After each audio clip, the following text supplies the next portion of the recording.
Assalamualaikum warahmatullahi wabarakatuh. Perkenalkan, nama saya Ainur Hayati Istiqomah dari kelas MPIA Program Pascasarjana YIN Ponorogo. Untuk kesempatan kali ini, saya akan mempresentasikan makalah dengan judul Model Kepemimpinan Kepala Sekolah dan Dampaknya Terhadap Mutu Pendidikan. Untuk pembahasan yang pertama ada pengertian dari model kepemimpinan kepala sekolah, yang kedua ada macam-macam dari model kepemimpinan kepala sekolah, dan yang terakhir ada dampak kepemimpinan kepala sekolah terhadap mutu pendidikan. Langsung saja ke pembahasannya. Untuk pembahasan yang pertama, kita akan membahas mengenai pengertian dari model kepemimpinan, di mana sebelum kita mengetahui secara langsung model kepemimpinan, kita harus tahu dulu pengertian daripada model dan juga kepemimpinan. Model menurut KBBI merupakan pola dari sesuatu yang akan kita bentuk, sedangkan kepemimpinan merupakan proses menggerakkan untuk menetapkan tujuan organisasi dan memotivasi bawahan untuk mencapai tujuan tersebut. Sehingga model kepemimpinan itu berkaitan dengan perilaku seorang atasan di hadapan bawahannya. Sehingga perilaku atasan itu meliputi perilaku komunikasi, perilaku menggerakkan, dan juga perilaku pengambilan keputusan. Bahasan yang kedua, kita akan bahas mengenai macam model kepemimpinan. Banyak pendapat yang menjelaskan mengenai macam-macam model kepemimpinan, tetapi di sini saya mengambil menurut dua pendapat, yaitu yang pertama, model kepemimpinan menurut pendekatan yang mengacu pada keterampilan dan perilaku seseorang. Dan yang kedua, saya mengambil model kepemimpinan menurut Komariah dan Triatna. Kepala sekolah berdasarkan pendekatan yang mengacu pada hakikat kepemimpinan yang berlandaskan pada perilaku dan keterampilan seseorang dibedakan menjadi 4. A.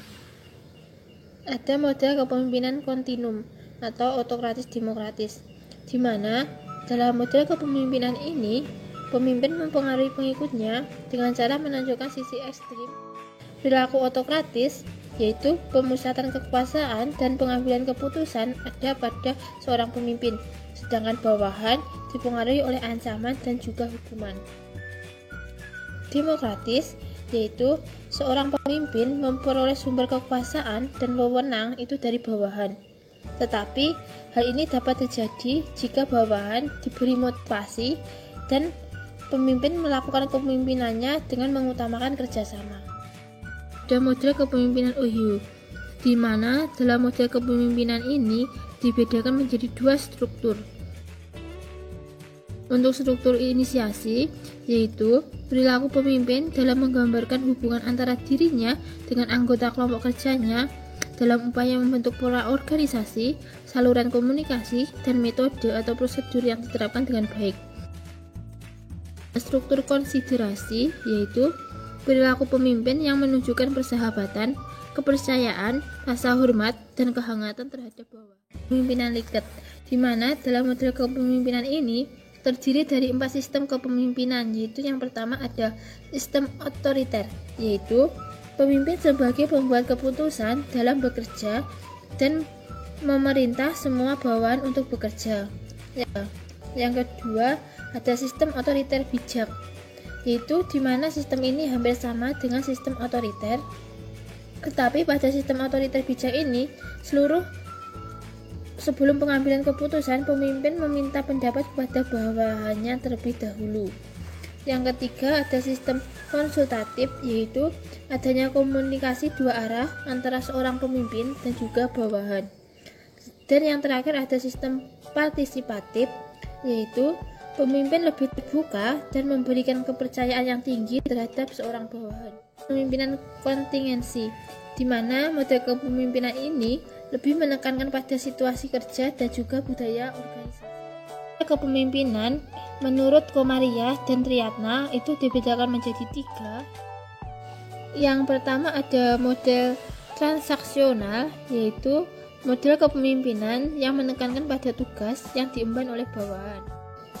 Yang kedua ada model transformasional, yaitu model kepemimpinan yang menumbuhkan kesadaran pada pemimpin untuk berbuat yang terbaik sesuai dengan kajian perkembangan manajemen dan kepemimpinan yang memandang manusia, kinerja, dan pertumbuhan organisasi adalah sisi yang saling berkaitan atau berpengaruh. Yang ketiga, ada model visioner.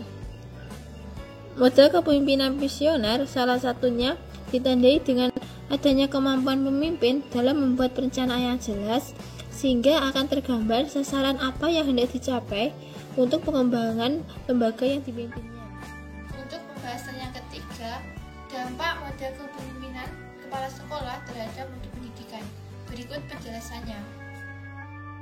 Artikel yang ditulis Cahaya Totale menyebutkan bahwa kepala sekolah memiliki peran yang penting dalam pendidikan untuk mewujudkan sekolah yang efektif agar output yang dihasilkan sesuai dengan yang diinginkan.